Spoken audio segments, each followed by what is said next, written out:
محمود اپنے غلام ایاس پر بہت مہربان تھا۔ دربار کے دوسرے لوگ ایاس پر محمود کا یہ التفات دیکھ کر اس سے حسد کرنے لگے، یہاں تک کہ سلطان کے بیٹوں کو بھی ایاس سے کدورت ہو گئی۔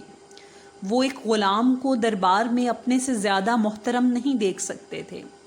ایک روز محمود کے ایک لڑکے نے بھرے دربار میں محمود سے ایاس پر اس بے جا محبت، بے جا مہربانی کی شکایت کی۔ محمود نے شکایت کا کوئی بھی جواب دینے کی بجائے وزیروں، بیٹوں اور ایاس سے کہا، کل سب لوگ دریا کے کنارے جمع ہو جائیں۔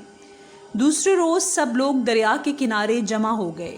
محمود غزنوی نے اپنے ایک وزیر کو حکم دیا، دریا میں اس طرح غوطہ لگاؤ کہ تمہارے کپڑے قطعی نہ بھیگیں۔ وزیر نے کہا، جہاں پناہ، ایسا کیسے ممکن ہے؟ پھر محمود نے دوسرے وزیر سے یہی بات کہی، اس نے بھی معذرت کر لی۔ پھر محمود نے ایاس سے کہا کہ اس طرح دریا میں غوطہ لگاؤ کہ تمہارے کپڑے قطعی نہ بھیگیں۔ ایاس دریا میں اتر گیا، مگر جب باہر نکلا تو اس کے کپڑے پانی میں شرابور تھے۔ محمود نے اس سے پوچھا، ایسا کیوں؟ ایاز نے ادب سے جواب دیا، سلطان معظم، مجھ سے ضرور کوئی غلطی ہو گئی ہے، پھر کوشش کرتا ہوں۔ یہ کہہ کر وہ دوبارہ دریا میں چلا گیا اور اس کے کپڑے دوبارہ بھیگ گئے۔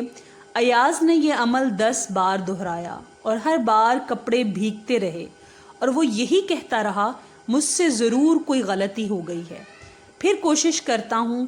آخر محمود نے اسے رکنے کا اشارہ کیا اور حاضرین سے مخاطب ہو کر کہا، نااہلو، حاسدو، سمجھ میں آیا کہ میں ایاز سے کیوں اتنی محبت کرتا ہوں۔ دیکھو، یہ اپنے سر الزام لے کر کس خوبصورتی سے میری غلطی نبھا رہا ہے۔